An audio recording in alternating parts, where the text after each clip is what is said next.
Welcome back to the Pop Chart, a podcast discussing everything topping our charts in pop culture this week. I'm your host, Brendan Toda.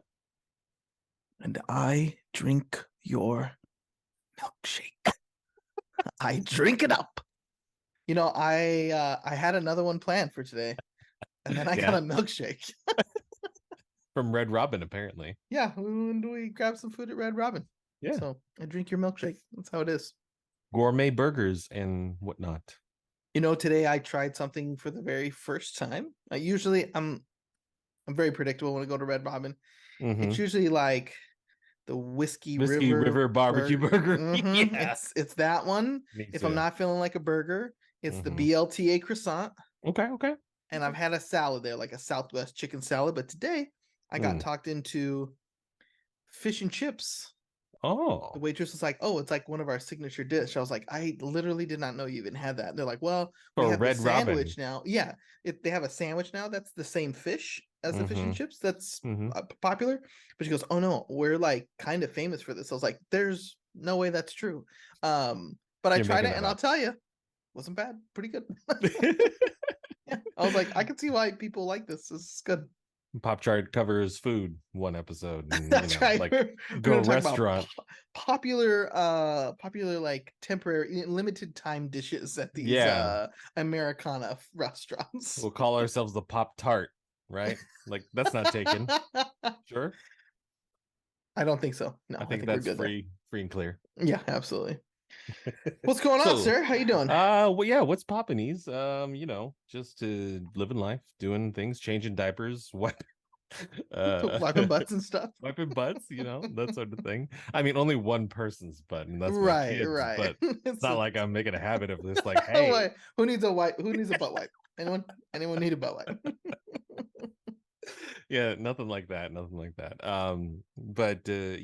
Today on today's episode, we wanted to kind of take a moment to look back on the recent past and also the very distant past, not so distant past. It's gonna be another. Last week we talked Ahsoka, the first 3 episodes of Ahsoka, so that's TV focused. Today's gonna be another TV focused episode, and then in the next couple of weeks we'll revisit Ahsoka. But yeah, we're keeping it TV for 2 weeks, which is fine. Yeah, I which like is totally fine. Oh. Yeah, so we wanted to kind of like touch on and recap Secret Invasion, do like some spoiler talk on that, since the series has been out for a little while. I think everyone who may not have had a chance to catch up on it should have had a chance by now, and if not, then well, sorry, we're gonna spoil what there is to spoil on it. And then we're going to go back and revisit some shows that we wanted to come back. And since that last recording of Wishing It So, it has come to fruition. Isn't that weird how that kind of stuff happens? Yeah. So we'll bring that up later. So let's jump right into it and start talking about Secret Invasion, the Disney Plus limited series, miniseries. I don't know what they're calling them these days, but the Nick Fury show. I would think that this is definitely a limited series, right? That it only feels like a very specific gap. That's it. It's a one and done, kind of like the Obi-Wans and the Werewolf at Night kind of stuff. Well, I guess that was like a Werewolf movie, by Night was like a special mini movie. I think that's true. Yeah. But we touched on it early in the podcast, and at the time we had like slightly different takes on it. I believe I was kind of lukewarm about it originally. I think you were pretty. I was pretty psyched. Yeah, I mean those first 2 episodes that we talked about, it kind of felt like maybe I was hyping it up, but it felt like the Andor to the Marvel Cinematic Universe. I think that's what you said too. This TV show with these characters from the film. And a lot more grounded, right? Not like big bombastic stuff. Those first 2 episodes are very like dialogue heavy and like posturing up of characters that we've we're very familiar with.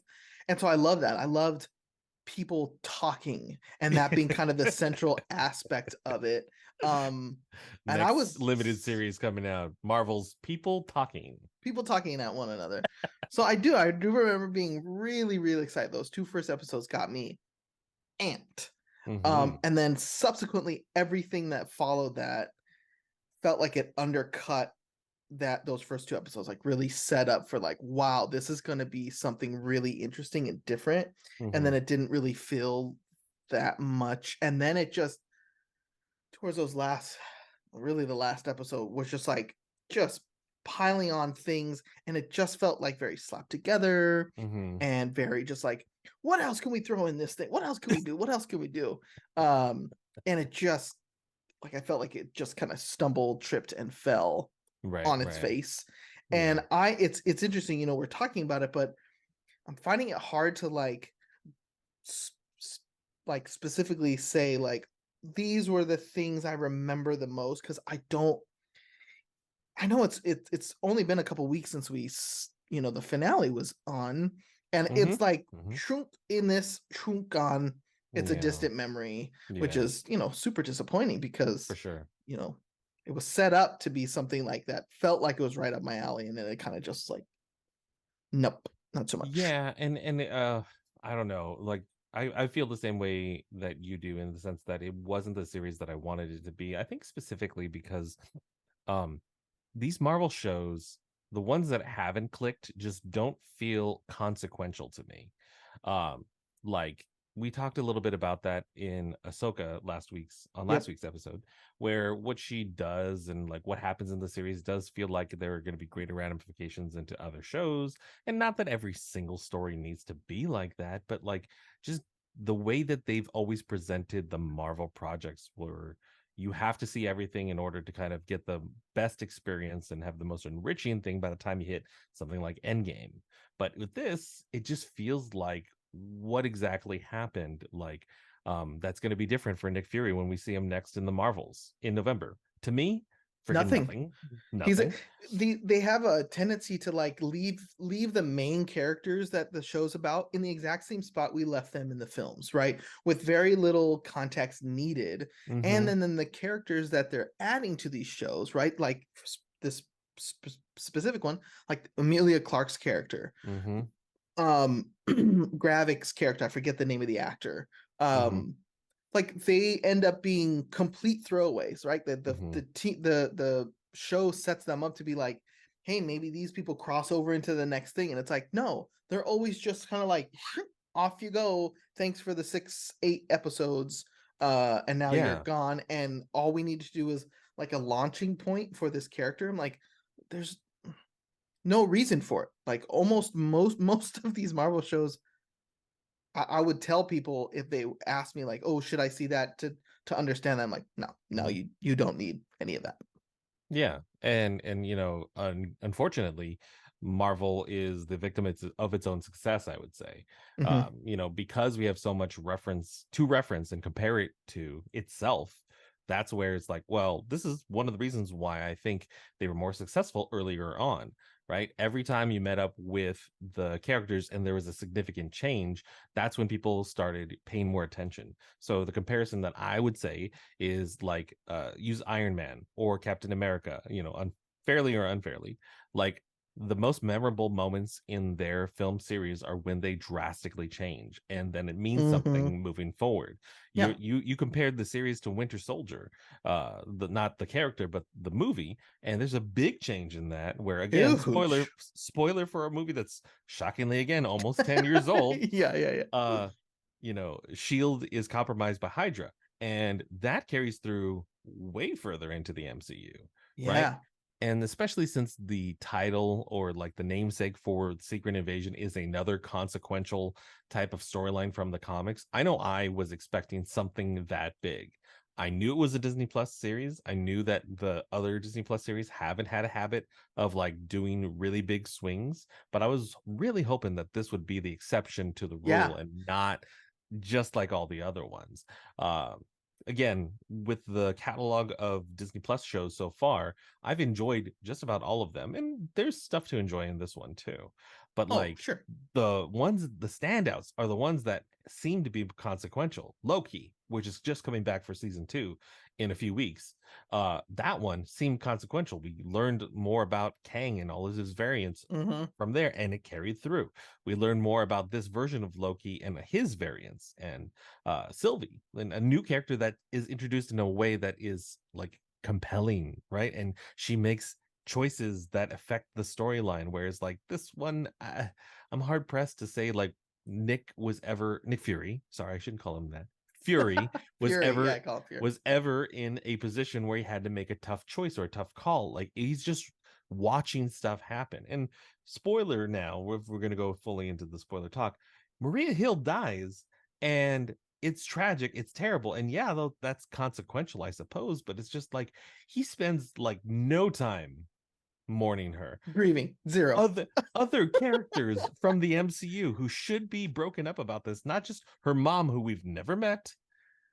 There should be more than that. And then it's just, unfortunately, like you're saying, the trope that even they called out on themselves from She-Hulk, where it has to end in a punch up, they do it Mm-hmm. again, Yeah, and it yeah. ends in a punch up with two characters that are basically the same.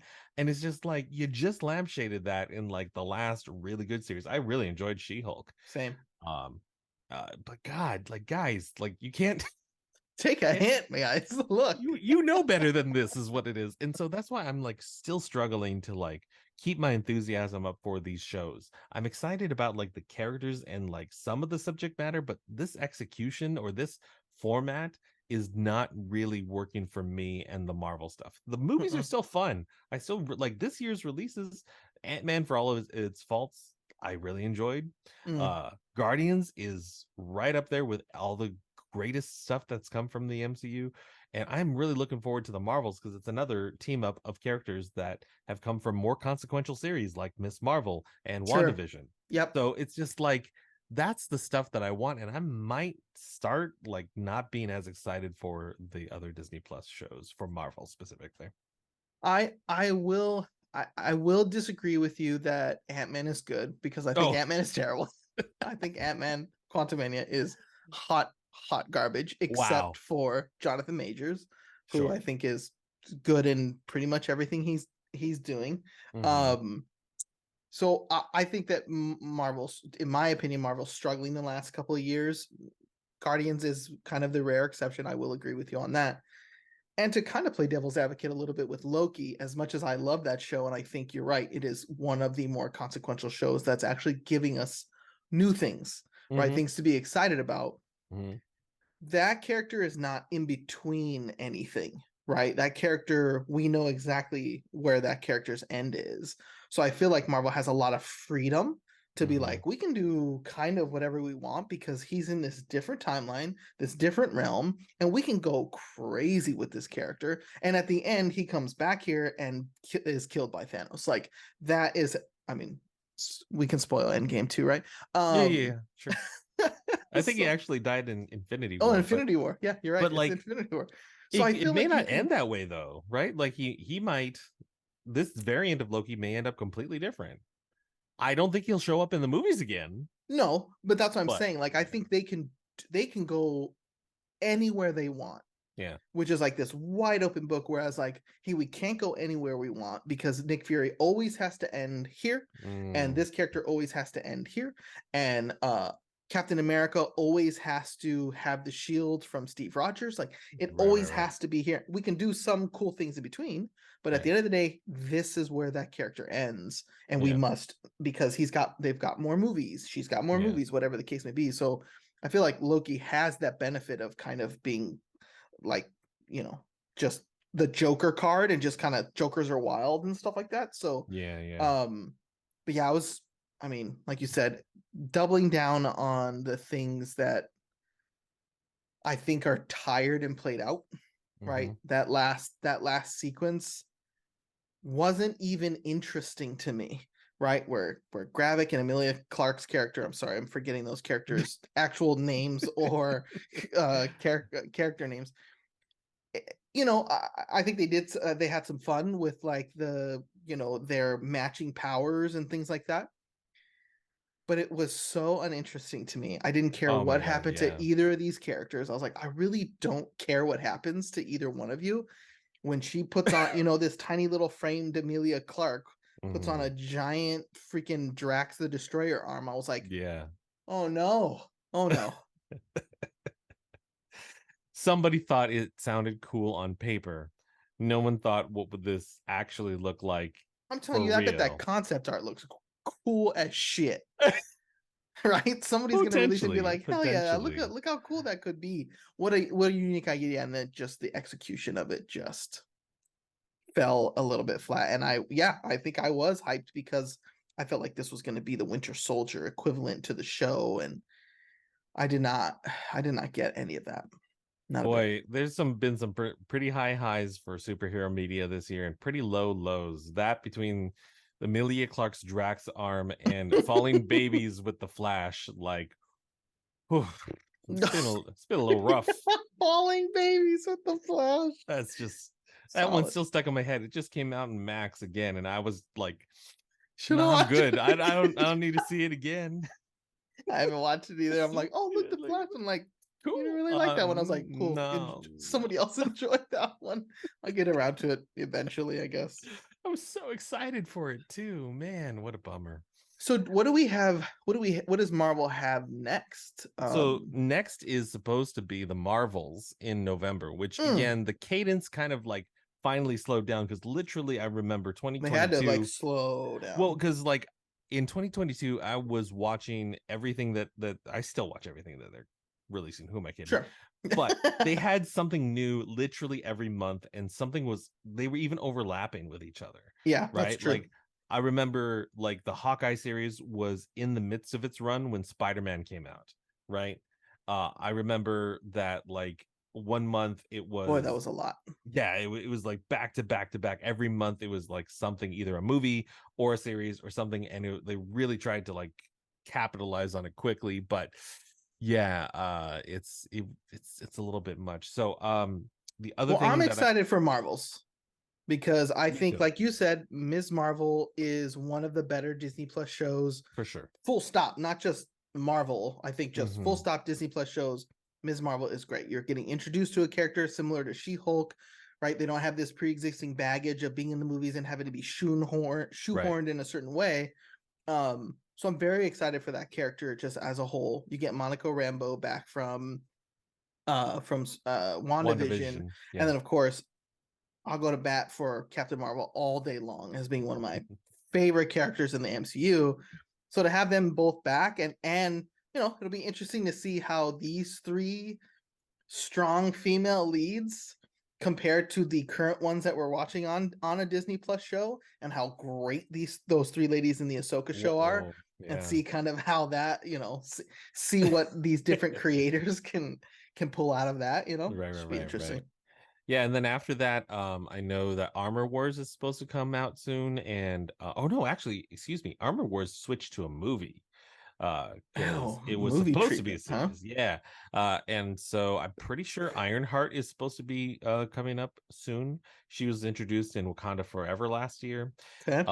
And then Deadpool 3 was supposed to be like the big spring release, but I'm pretty sure with the current strikes that are still ongoing, it's probably not going to make May. I don't know, because Ryan Reynolds was filming that project through the strike. Oh, right up till the end when the actors went on strike, then it stopped. Right, but during the writer strike, they were still pumping away, which you know, like, caught the ire of a lot of people. But yeah, I would imagine that most of these things aren't going to meet their normal release date. I mean, yeah, a lot of stuff from this fall are getting pushed to next year anyway. So. And if anything, maybe that's to the benefit of this Marvel stuff, so that they can have a bit more time to kind of take a breath. Let it cook a little bit longer, huh? Let it cook so it's just right. I'm excited about the Ms. Marvel stuff, but I'll tell you that Ironheart doesn't interest me. Armor Wars doesn't interest me. Like those things aren't like, ooh, can't wait.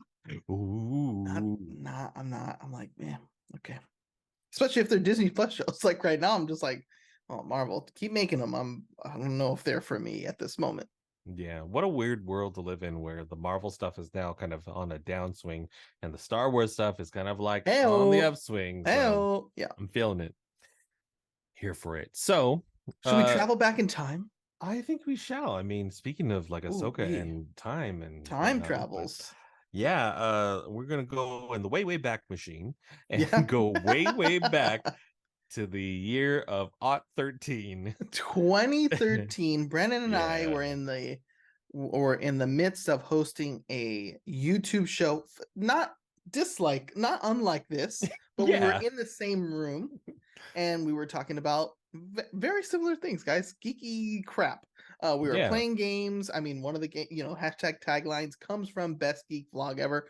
But Hmm. on June 10th, we released an episode we were reviewing season 4 of Arrested Development. So Hmm. season 4 of Arrested Development on Netflix after Arrested Development on Fox had gotten canceled. So that show was all about canceled shows, right? So we were Hmm. reviewing Arrested Development coming back. I don't think we were too high on that one, but at the tail end of the show, we were talking about our top 3 favorite shows that got canceled way too early, right? Right. Those 3 shows were Pushing Daisies, Party Down, one of my all-time favorites, Hmm. and Young Justice. Right. And we were just bemoaning all the sadness that we felt of these brilliant shows being canceled way too young. First And world problems for sure. for real. And then because of the magic of fandom and the internet and whatever, and things being available to watch and finding new audiences always, right? There's always just a Hmm. cyclical Hmm. nature of this stuff because it's always available. Right. 2 of those 3 shows were resurrected and came back. Those Yeah. 2 being Party Down and Young Justice. I have had the opportunity to watch all of season 3 of Party Down, and you've watched what, a handful of the new Young Justice series? So the new Young Justice series, to my understanding, has come out with 2 new seasons. I have seen one Oh, of the 2. oh, And okay. that's where it's like it's good. It's just hitting me at a different time where it feels like perhaps the moment had passed. I Oh, okay, actually okay. actually in preparation for this episode, went back and tried to rewatch some of it, and that's where I think without the weight of expectations, the show really worked better for me, like upon second viewing, where I'm like, okay, this is just like how I remember it and why I enjoyed it, but it's focused on a different group of heroes instead Okay. of the cast that I remembered from the original show, even though the original cast is there. It's a different team. And I think because I was in love with that version of the team and their dynamics and their relationships, specifically, we're talking Robin, Flash, Aqualad, um, Artemis, Ms. Martian, Superboy. That group was what consisted of the first 2 seasons. And even though they expanded the team and they introduced lots of other heroes, like another version of Kid Flash from the future, they brought in Blue Beetle, who just had a movie, I think you could call it, come out Yeah, yeah. about It him. came out. Yeah, it came out. It was a thing. Uh they introduced all these other heroes, which was really exciting to see, like the wide scope of DC represented in a form that I enjoyed a lot. But then moving into season 3 as the comeback, I wanted more of that team and like what would be Sure. happening afterwards. And what they did was they did keep some of the players, but they focused more on introducing new characters, and to me, a little bit too heavily. Mm-hmm. It's a group called the Outsiders, which is part of like Batman's kind of like not rogues gallery, like his stable, I could guess you could say. Yeah. And again, the characters are interesting. I was familiar with them briefly before from the comics, but they just did not connect with me the same way. And again, it could be because time had passed and I wasn't looking to connect with a new team, or maybe my expectations of Young Justice returning was like, I want the team back. I want to see all those characters back. And they Yeah. did announce that they had all of the same voice actors back, and I was so thrilled. And then the focus of the episode just wasn't there, and or season, excuse me. And that's where I'm just like, well, maybe this is just isn't for me now. I can't commit Sure. time to Oh, damn. watching all of this. Uh, again, I enjoy it, but it also, fun fact, was a part of the DC. I think you called it DC Universe, which it was its own standalone app before it was absorbed into HBO Max and now That's just right. Max. And they tried to position that as like one of the selling points for the show, of the app, The which I Return of Young Justice or something like that. exactly. Yeah. And I did buy the app for that reason. And again, Oh, I shoot. think that also kind of weighed heavily on it, where it's just like you could see all this DC content and also the return of Young Justice. And it's like, oh, is it Yeah. though? It wasn't even an expensive app. It was like $5.99 from memory, but it's like a Mm, cup of coffee. Uh, but right. wow, For a you month of know, entertainment. by comparison, the Harley Quinn original series that they also brought into that app has had a way more successful Yeah, that's modeling all system. over HBO And or Max or whatever the hell. absolutely. And as again, a big fan of the Harley Quinn character, it's a great show. It's not the Harley Quinn that I fell in love with, but Sure. it is a great portrayal of the character that adds more to it. And like we always say, if there's more content to consume or more versions of the character, I'm all for it. Like give me. So middle of the road for you then on this return. Middle of the road for the return. I'm glad that it happened. I'm glad that it exists, Okay. but I think just for me personally, I just did not have the time to go back to it the way that I want to. I wasn't as excited about it as I thought I would be, and especially Right. since I'm still in very much into superheroes Yeah. and superhero content. Like it was disappointing. I think is the word I would use for it. Unfortunately, Oh, okay. Yeah, that's too bad.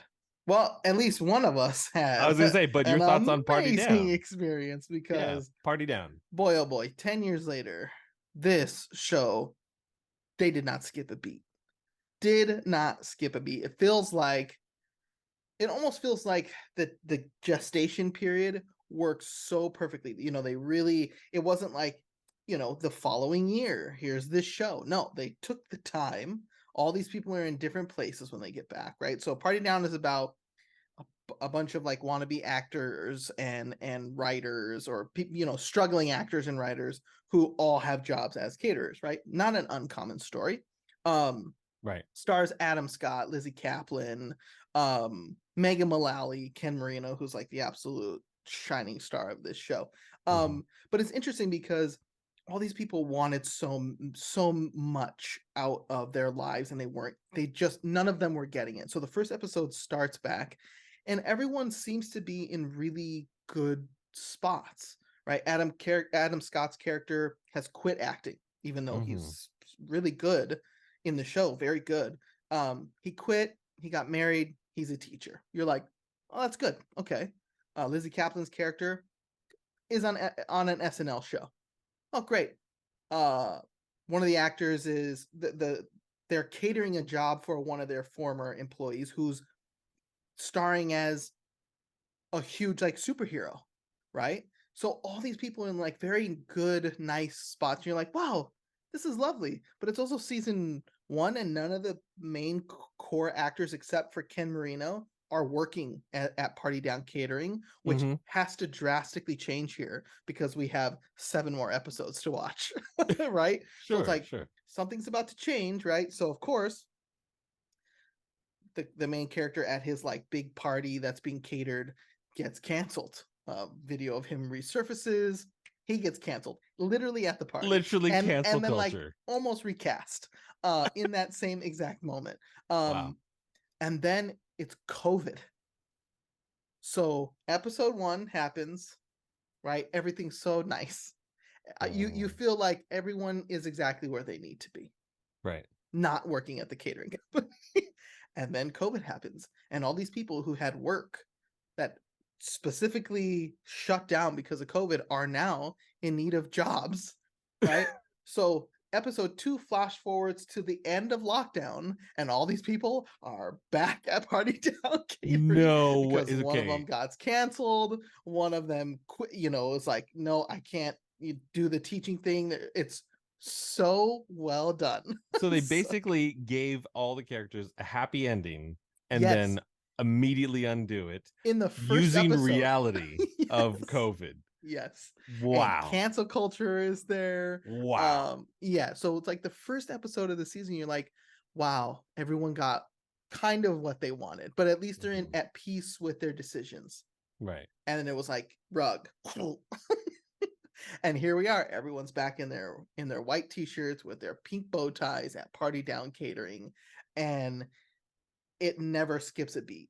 You're right back into it. You're right back into just that like some of them are miserable, some of them are super hopeful. You've got a new character to the show who all of them are like in the Hollywood. They're either actors or writers.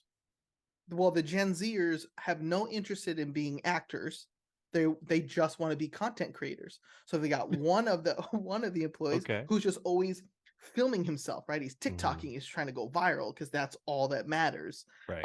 And these actors who are like thespians of the theater and all that stuff are just like, I just don't understand. So there's so much going on, Right. so much going on that's just, Mhm. and you've got people like Jane Lynch and Megan Mullally, who kind of played the same role in the 2 seasons, right? Like Jane Lynch had the role of this one character first, and then Megan Mullally kind of replaced her. Not the same character, Right. but you've got these two like absolute genius female comics, Jane Lynch and Mhm. Megan Mullally, who are Mhm. now for the very first time in the same season together, and it Mhm. is Mhm.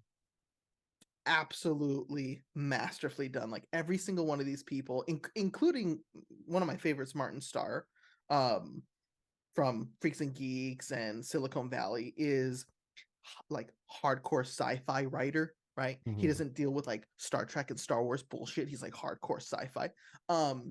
It's the real. His deadpan humor is just so refreshing in a Mhm. weird way. Mhm. Um, that I feel like I would be shocked, right? I'm so excited. One, it came back after 10 years. I Mhm. was like, God, I wish we could just get one more season of Party Down. Now I'm like, there's no way they're not going to have a season 4. I just don't see it. Like it's so good, but it was so good back then, and it still Mhm. got canceled. I think the Mhm. problem is that it's like on Stars, Yeah. right? I would. It's not on one of the big ones that everyone Right. has.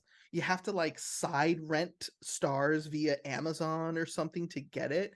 It's so hard to get, and I'm hoping maybe the success of this will allow like literally any of these other giant conglomerate streaming companies to be like, this is great. Yeah. Let's buy this away from Stars because they don't know how to do this. Like Yeah. they're not There's marketing it like. correctly. There's like. Well, not. I almost called it HBO again. There's like Max, Disney Plus, Netflix. There's like your Peacocks and your like Paramount Pluses, and then way over there on the floor somewhere is the Stars thing, It's Showtime and then right? Like, Stars. Yeah, what I happened? really wish it had a different home. I literally have no idea what else is on Stars. All I know that Stars has Party Down and was always the home of Party Down. Um, this It's show, like you went to a video rental store, like one of those that has no windows, just all brick, and you just walked in and be like, "Hey, I came here for Party Down. What else do you guys have here?" yeah, exactly. Like, what are these shows? I've What? never seen that artwork Ooh, on that box before. that's Yeah, not the normal box art I've seen for Titanic. Like, right. Yeah. uh, I it's such easy to ingest TV, right? mhm, 30-minute comedy, and even like comedies even now are still long, mhm. right? Like I'm starting to get into I'm gonna call it HBO Max. It'll always be HBO Max. Right. So It's I'm just easier to just say that. come on. Like Righteous Gemstones, which is like a Hmm. dark comedy with very funny people in it, but that shit is an hour long. Like Yeah. these comedy things don't I got things to do, I got shit guys. to do, Make man. with the laugh. Let's go. Come Exactly. That's on. why I got that's stuff to do. There's laundry waiting. There's of yes, all that stuff. Like that's why I love things like Abbott Elementary, which is so right. good. It's 30 minutes of just absolute joy and Mhm. funny. Party Down is very similar, and I know like it's hard for me to be like, you know, talk shit about the streaming service that you can only find Party Down on, and then turn around and be like, guys, you should definitely watch Party Down.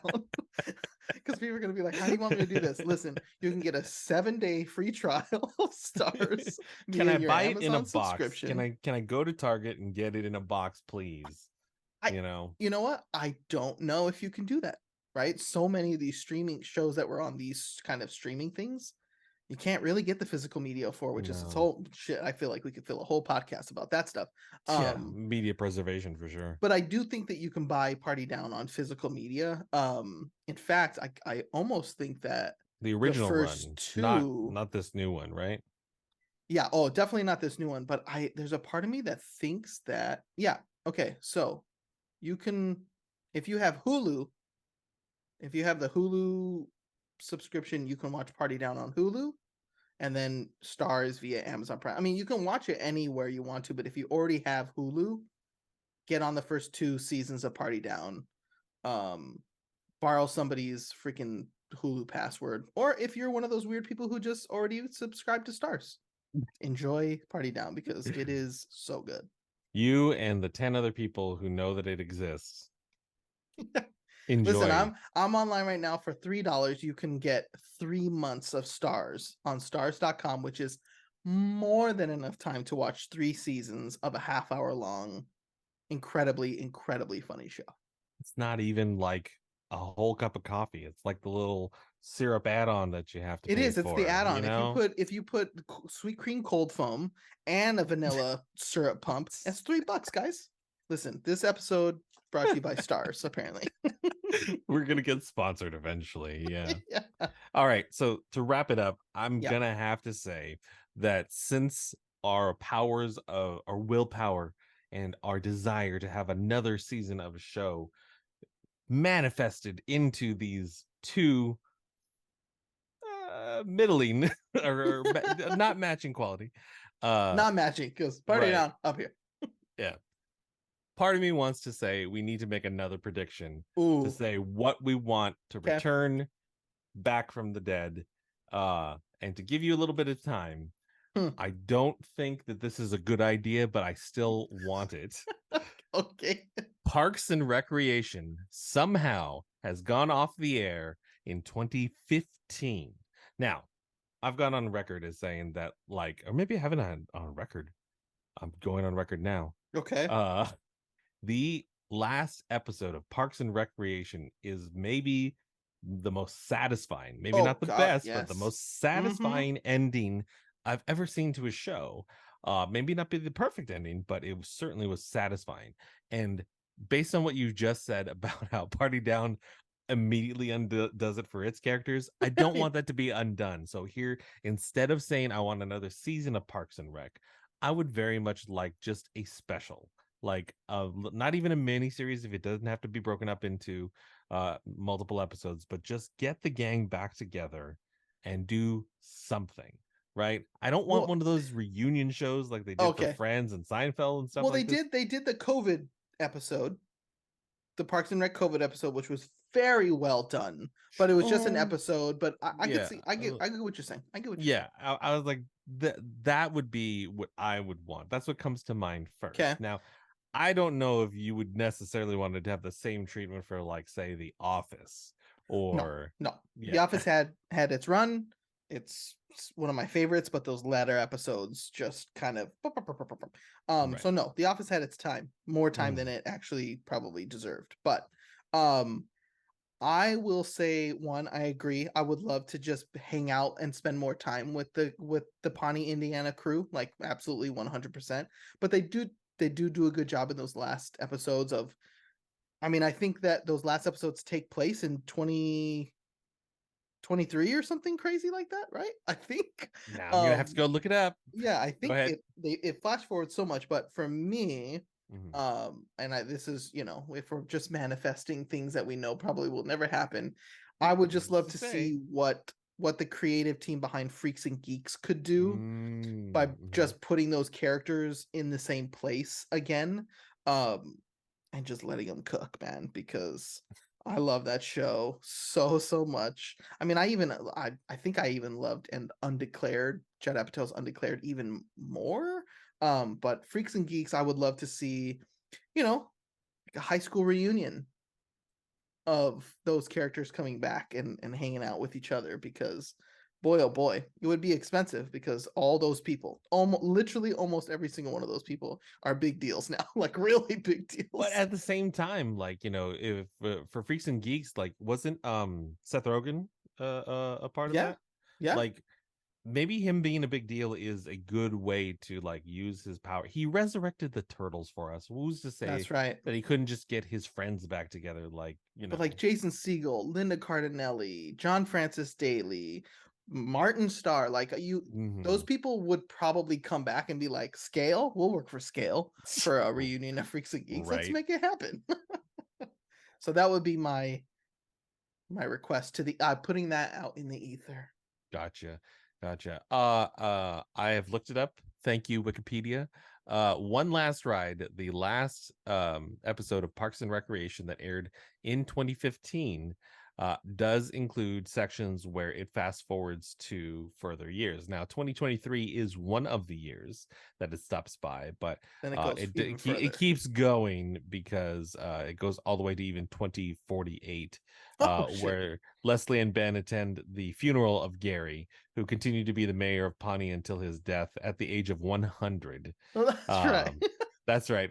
It like they look at his girls and they still look amazing. You're right. I just, boy, oh boy. Again, I'm just getting What a all the, sweet, sweet show that was. God, yeah. Sweet, sweet show. Yeah. You're right. I think I need to spend more time going back to the COVID special, because Yeah, they did a I really just, great job. That felt like a bit of a warm hug. I remember yeah, that one. yeah. Good stuff. Well, that will Well, do that it should do it. for Yeah. this episode of the Pop Chart. You can listen to all of our episodes on Amazon, Spotify, Apple Podcasts. You can watch it on youtube.com/ at the Pop Chart Podcast. That is it for this week's episode. Yeah. Thanks for joining us, everybody. We'll see you next week. Oh, Captain, my Captain. Nice.